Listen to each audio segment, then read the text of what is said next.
At 25, Jennifer discovered that her boss at a Las Vegas casino was stealing her paycheck under the guise of new rules. The next day, he regretted contacting her because she had found a legal way to get back at him that turned everything upside down. Jennifer Collins was 25, a college student scraping by on dreams and dishwater. She'd landed a gig at the Silver Star Casino in Las Vegas, a sprawling neon beast that promised glamour to tourists but delivered sweat and grease to its kitchen staff. As a kitchen assistant, her days were a blur of scrubbing pans, hauling crates, and dodging the chaos of the line cooks. The pay wasn't great, but it covered her textbooks and rent, barely. She'd taken the job thinking it'd be a stepping stone, a way to claw her way through community college and into a better life. That was before Troy Davis showed up. Troy was 38, a mid-level manager with slicked-back hair and a smirk that screamed, "I'm untouchable." He transferred from some backwater casino in Reno, and from day one, he acted like he owned the place. The kitchen staff, mostly underpaid, overworked 20-somethings like Jennifer, whispered about his reputation, a guy who'd climbed the ladder by stepping on anyone in his path. On his third day, he gathered the crew in the break room, a dingy closet that reeked of stale coffee and fryer oil. Jennifer leaned against the wall, arms crossed, her apron still damp from the lunch rush. "New rules," Troy barked, pacing like a drill sergeant. "Starting tomorrow, everyone's pulling overtime. No extra pay. We're short-staffed, and corporate's cracking down. You don't like it? There's the door, or a fine on your next check." His eyes scanned the room, daring someone to blink. The air thickened with silent resentment. A cook named Miguel shifted uncomfortably, but no one spoke. Jennifer's stomach twisted. Overtime without pay? That was her grocery money, her gas, her shot at finishing her accounting degree. She couldn't afford to lose this job, but she couldn't afford to give away her time either. "Troy," she said, her voice cutting through the quiet. Heads turned. "That's not legal. Nevada labor laws say." "Labor laws?" He spun on her, his smirk widening into something feral. "Sweetheart, this is a casino. We make our own rules. You want to play lawyer? Prove you're worth keeping, or I'll find someone who doesn't whine." The room went dead silent. Jennifer felt her face burn, a mix of anger and humiliation.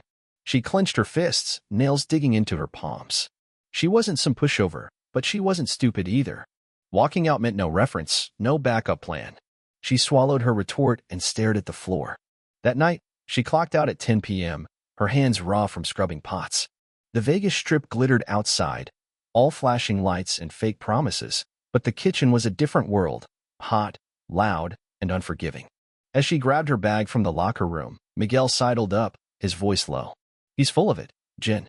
I heard he pulled this crap in Reno, squeezing workers till they quit, then pocketing the savings. Watch your back." She nodded, too tired to reply. But Miguel's words stuck. Was Troy just a bully, or was something shady going on? The next day, it got worse. Jennifer was mid-shift, wrestling with a greasy skillet, when Troy loomed over her station. "Collins," he snapped. "You're on dishes again. Someone left him dirty last night." She frowned. The dishes were spotless when she'd left. "I cleaned those," she said, keeping her tone even. He leaned in, close enough she could smell his cheap cologne. "Then do it again. I don't care what you think you did. Move." Her jaw tightened. She wanted to shove the skillet in his face, but instead, she turned to the sink. He lingered, watching her scrub, then walked off with a smug chuckle. By the end of the week, Troy's new rules were in full swing. Jennifer's paycheck came up short, $1.50 missing. She stormed to the office, printout in hand, showing her logged hours.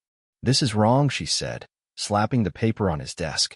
Troy didn't even look up from his phone. "System glitch. Take it up with payroll." She pressed harder. "I checked the system. My hours are there. Where's my money?" He finally met her eyes, cold and unblinking. "Prove it's not a glitch, or quit yapping. I've got better things to do." That was the moment something snapped. Jennifer didn't yell or cry. She just stood there, staring at him, a slow burn building in her chest. This wasn't a glitch. It wasn't a mistake. It was theft, and Troy thought he could get away with it because she was too broke, too desperate to fight back. She grabbed her paycheck and walked out, her mind racing. She'd heard the rumors. Troy fudging numbers, skimming bonuses, breaking people until they gave up. If it was true, she needed proof. And if she found it, she'd make him regret ever crossing her. Back in the kitchen, the clatter of pots and shouts of cooks faded into white noise. Jennifer scrubbed another tray, her hands moving on autopilot, but her brain was elsewhere. She didn't know how yet, but she'd find a way to turn the tables, legally, quietly, and so perfectly he'd never see it coming. The spark of rebellion had ignited, and Troy had no idea what he'd just unleashed. Jennifer Collins wasn't one to back down, but she wasn't reckless either. After Troy stiffed her paycheck, she spent her next shift at the Silver Star Casino simmering, not just from the kitchen heat, but from a growing fury. The Vegas night buzzed outside, slot machines chiming like a siren song, while inside, the kitchen was a pressure cooker of clanging pans and shouted orders.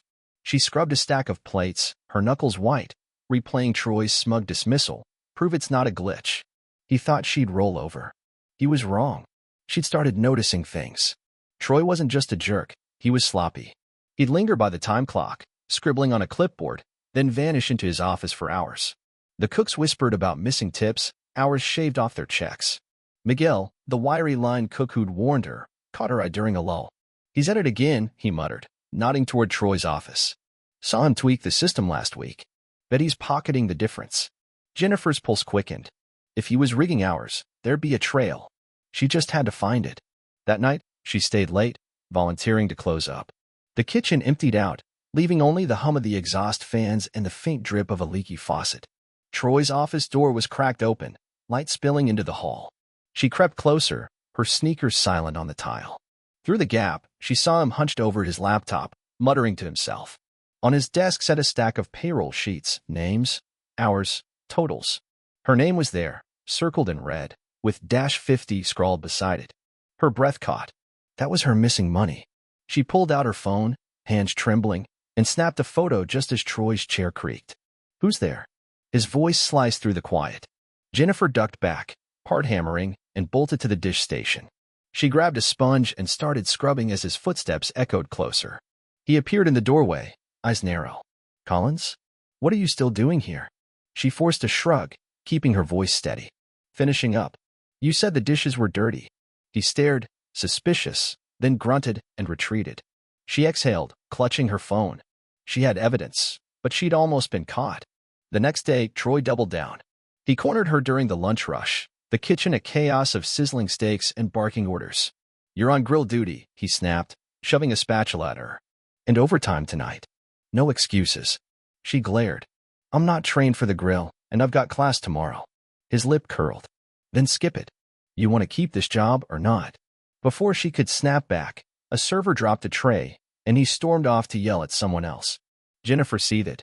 He wasn't just stealing her money, he was grinding her down, testing how much she'd take. That's when Emily, a sharp-eyed prep cook with a no-nonsense streak, pulled her aside. "He's been on you since that paycheck stunt," she said, chopping onions with surgical precision. "Heard him bragging to the bar manager. Says he's teaching you a lesson." "You're not the first, Jen."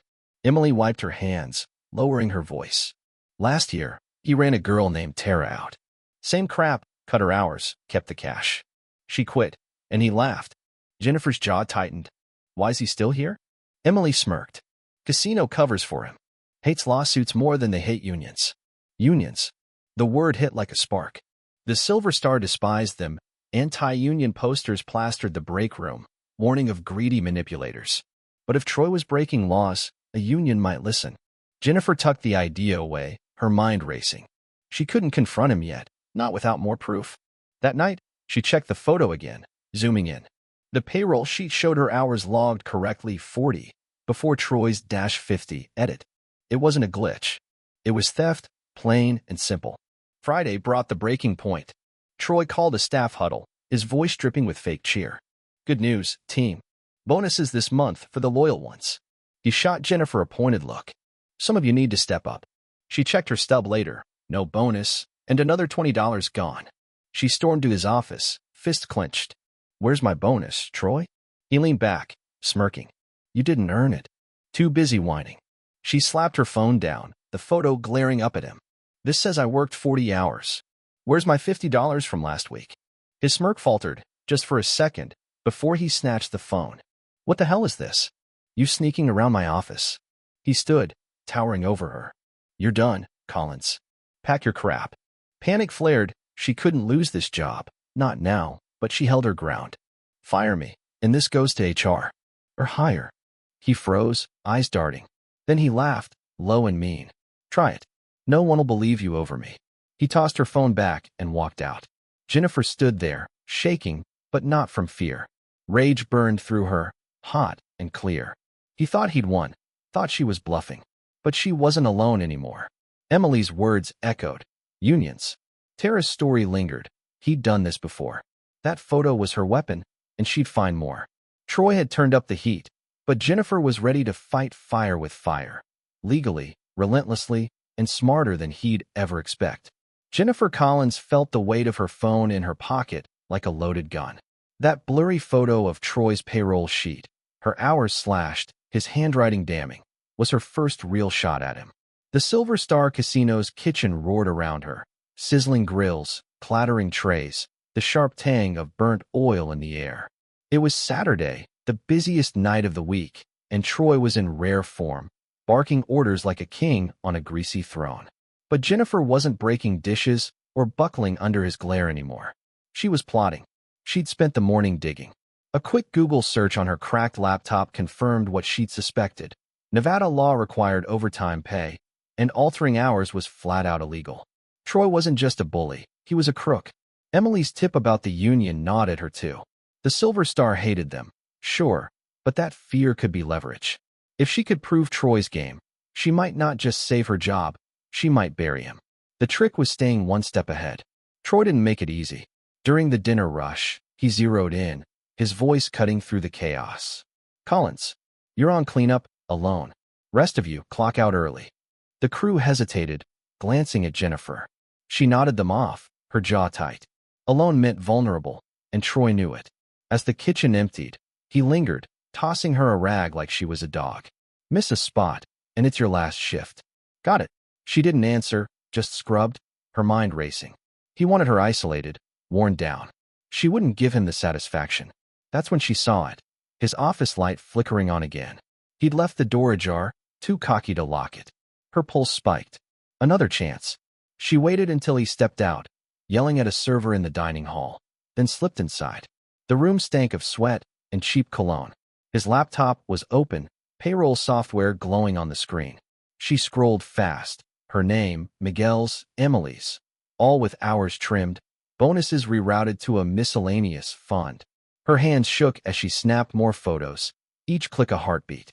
Then she saw a folder labeled TD Logs. She opened it. Dozens of files, dates stretching back 2 years. Jackpot. Footsteps thudded outside. She shoved her phone in her apron and darted back to the sink just as Troy stormed in. What are you doing? He snarled, eyes darting to his desk. Cleaning, she said, holding up the rag, her voice steady despite the adrenaline. He glared, then brushed past her to the laptop. She watched his shoulders tense. He knew something was off. Get out, he snapped. Shift's over. She grabbed her bag and left, her mind buzzing. She had proof now, real proof, but he was spooked. That made him dangerous. Sunday, she met Emily at a dive bar off the strip, neon signs flickering over chipped tables. Jennifer slid her phone across, showing the photos. Emily's eyes widened. Holy crap, Jen. This is him screwing us all. That miscellaneous crap? But it's his bonus stash. Jennifer nodded. Enough to get him fired? Emily grinned, fierce. Enough to get him sued. But HR won't care. Casino protects its own. You need the union. Jennifer hesitated. They'll listen to me? Emily leaned in. Show M this, and they'll eat Troy alive. Monday hit like a freight train. Jennifer clocked in, nerves electric, only to find Troy waiting. He shoved a write-up in her face. 3 pages of nonsense. Insubordination, poor performance, suspected theft. Her stomach dropped. Theft? She said, voice low. He smirked, leaning close. Yeah, someone's been in my office. You wouldn't know anything, would you? Her throat tightened. He didn't have proof. She'd covered her tracks, but he was fishing, tightening the noose. Sign it, he said, or you're out. She stared at the paper, then at him. No. His face darkened. You're playing with fire, Collins. Last chance. She crossed her arms. I'll take it to HR. He laughed, cold and sharp. HR's my buddy. You've got nothing. He turned away, but not before she caught a flicker of unease in his eyes. He was bluffing, maybe. She had the photos, the logs, a lifeline to the union. But if he got to HR first, twisted the story, she'd be the one out the door. Time was running out.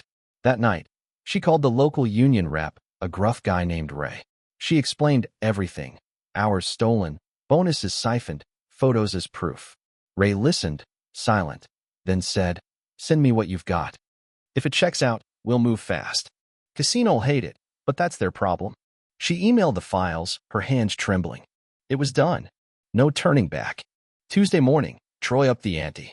He called her into the office, door shut, blinds down. "You're off the schedule," he said, arms crossed. "Suspension. Pending investigation." Her heart sank. "For what?"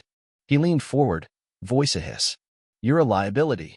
Sneaking around, stirring trouble. I've got witnesses." Lies, she knew it, but panic clawed at her. She'd sent the proof, but what if Ray didn't act in time? "You can't do this," she said, barely above a whisper. He grinned. "Watch me." Jennifer walked out, the kitchen a blur, her mind screaming. Troy thought he'd cornered her, thought she'd fold. But the trap wasn't his, it was hers. The union had her back, and those files were a ticking bomb. She just had to hold on, keep her nerve. The heat was unbearable, but she'd make sure Troy burned first. Jennifer Collins stood outside the Silver Star Casino, the Vegas sun scorching the pavement, her suspension notice crumpled in her fist. Troy's words echoed in her head. "You're a liability." He'd suspended her Tuesday morning, claiming witnesses to her so-called troublemaking. It was a lie, a desperate swing to shut her down before she could strike back. But Jennifer wasn't out yet. Her phone held the ammo photos of doctored payrolls, logs of stolen bonuses, and the union rep, Ray, had promised action. She just needed to survive the wait. Inside, the kitchen churned without her. She pictured Troy strutting around, gloating, thinking he'd won. Her stomach twisted, not from fear, but from a cold, sharpening resolve. She'd emailed Ray the files last night, screenshots of her hours slashed, Miguel's and Emily's too, all funneled into Troy's miscellaneous slush fund. Ray's gruff reply had been short, solid. "We're on it. Sit tight." Sitting tight wasn't her style, though. She needed more, something to seal the deal. Wednesday, she met Emily at a diner off Fremont Street, the kind with sticky booze and coffee that tasted like regret. Jennifer slid into the seat, her voice low. "He suspended me. Says I'm a thief." Emily's knife paused mid-butter. "That snake. He's scared, Jen. You've got him rattled." Jennifer tapped her phone. "Union's got the photos, but he's claiming witnesses. I need backup." Emily leaned in, eyes glinting. "Talk to Miguel. He's seen Troy fudge the system live. And Tara, she'll vouch too. She's at Caesars now, hates his guts." Jennifer tracked Miguel down that afternoon. He was prepping onions in the Silver Star's back kitchen, his apron stained with sweat. "Yeah, I saw it," he muttered, glancing around. "Last month, he cut my overtime in front of me, typed it right into the system, smirked like it was a game. Said, corporate won't notice." Jennifer's pulse raced. "Will you tell the union?"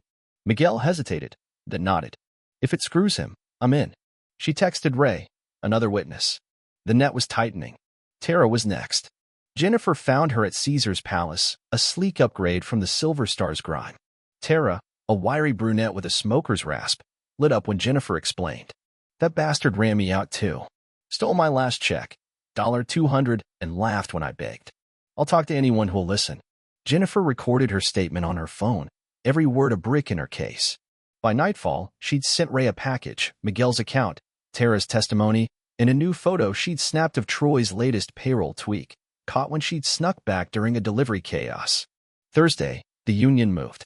Ray called at dawn, his voice crackling with energy. "We've got a meeting with Casino HR today. Your stuff's gold, multiple victims, hard evidence. They can't ignore this." Jennifer's heart leapt. "What about Troy's witnesses?" Ray chuckled. "Let him try. We've got timestamps, logs, voices. He's toast." She hung up, adrenaline surging. This was it, her counterstrike. But Troy wasn't done. Mid-morning, her phone buzzed, an unknown number. She answered, cautious. "Collins." It was him, his tone oily smooth. "Heard you're busy. How about a deal? Come back, sign off on the write-up, and I'll toss you a raise. Forget this union nonsense." Jennifer's grip tightened. A bribe. He was desperate. "No deal," she said, ice in her voice. "You're finished, Troy." He laughed, but it was thin, nervous. "Big mistake. You'll regret this." The line went dead.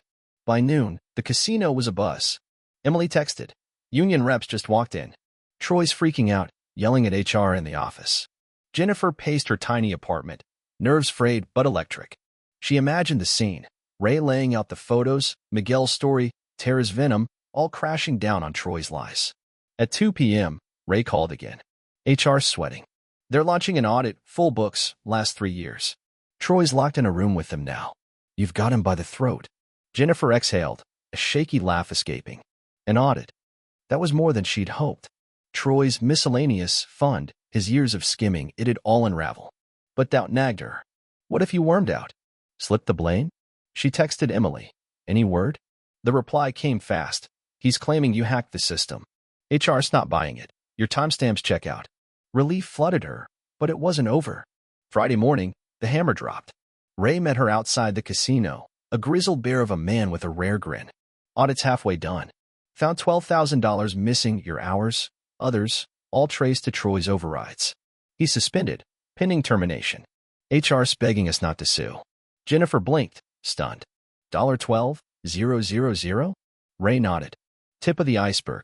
You're reinstated, back pay coming. Good work, kid. She stared at the casino's glitzy facade, victory sinking in. Troy had swung, but she'd hit harder. The trap had sprung, not with fists or screams, but with proof, patience, and a union's muscle. Troy was cornered, his empire of lies crumbling. Jennifer smiled, small but fierce. One more push, and he'd fall for good. Jennifer Collins stood in the Silver Star Casino's parking lot, the Friday afternoon sun glinting off the asphalt. The air buzzed with Vegas energy, honking cabs, chattering tourists, but her focus was razor-sharp. Yesterday, the union had dropped a bomb, an audit uncovering $12,000 stolen by Troy Davis, her sleazy manager. He was suspended, teetering on the edge of termination, while she'd been reinstated with back pay. The trap she'd set with photos, witnesses, and sheer grit had worked. But it wasn't over until he fell. Inside, the kitchen hummed as usual, the whispers rippled through the staff. Jennifer clocked in, her apron crisp, her nerves taut. Emily caught her at the dish station, eyes wide. Troy's still in with HR. They've been at it since dawn, shouting, doors slamming. Word is, he's toast. Jennifer nodded, scrubbing a pan, her mind replaying Ray's call. HR's begging us not to sue. The union had flexed its muscle, and the casino was scrambling. She'd won almost. At noon, Miguel rushed over, breathless. Jen, you gotta see this. He led her to the break room, where a dozen workers huddled around a phone. A grainy video played. Troy, red-faced, storming out of the office, trailed by 2 stone-faced HR reps. I built this place, he yelled, voice cracking. You'll regret this. The clip cut off as security escorted him out. The room erupted, cheers, laughter, a few curses. Jennifer's chest loosened, just a fraction. He was gone. Really gone. Ray called an hour later. It's official. Terminated, effective immediately. Audits at $15,000 now, 3 years of skimming, all on him. Casinos cutting you a check. Back pay plus a good faith bonus, $2,500 total. Jennifer sank against the wall, the phone trembling in her hand. In him. Ray's voice hardened. No charges yet, casino wants it quiet, but he's blacklisted. No gaming job in Nevada'll touch him. She thanked Ray, hung up, and let out a shaky breath. Victory tasted sharp, like the tang of steel in the air. Troy didn't go quietly. Saturday, he called her again, his voice a snarl through static. You think you're clever, huh? Ruining me? I've got friends, Collins. This isn't over. She cut him off, calm and cold. It is for you.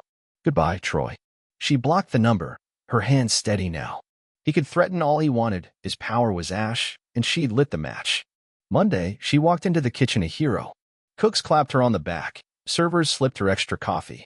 Emily grinned, tossing her a clean rag. You're a legend, Jen. Took down the dragon. Jennifer smirked. Team effort. HR summoned her that afternoon, a nervous suit sliding over a check, $2,500, crisp and real.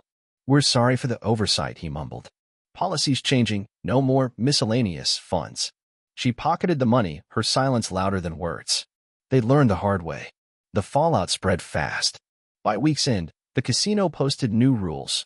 Overtime paid, hours audited monthly. Whispers of a union drive grew louder, workers emboldened, Troy's shadow a cautionary tale. Jennifer banked her check, paid off a chunk of tuition, and bought her crew beers at that Fremont dive. Miguel raised his glass. To Jen, the one who fought. She clinked hers, a small smile breaking through. To us. We survived him. Weeks later, she heard Troy had slunk off to Reno, chasing bar gigs that barely paid rent. His friends had vanished, his reputation a wreck. Jennifer, meanwhile, thrived. She aced her finals, her accounting degree in sight. The $2,500 cushioned her bills, but the real win was peace, knowing she'd stood up, legally, relentlessly, and won. She dreamed of a restaurant someday, a place of her own. Now, it felt closer, built on the ashes of Troy's greed. Reflecting one night, sprawled on her couch with a textbook, she traced the journey. From a broke student scrubbing pans to the woman who toppled a thief, it wasn't luck. It was grit, allies, and a phone full of proof. Troy had swung hard, thinking she'd break. Instead, she'd bent the rules back on him, lawful and fierce. The casino glittered outside her window, a gaudy reminder of the fight. She'd beaten it, and him, without losing herself. Jennifer flipped the page, her pen scratching notes. The fall was his, the rise was hers. And as the Vegas lights flickered, she knew this wasn't just survival. It was justice, hard-earned, undeniable, and hers to claim.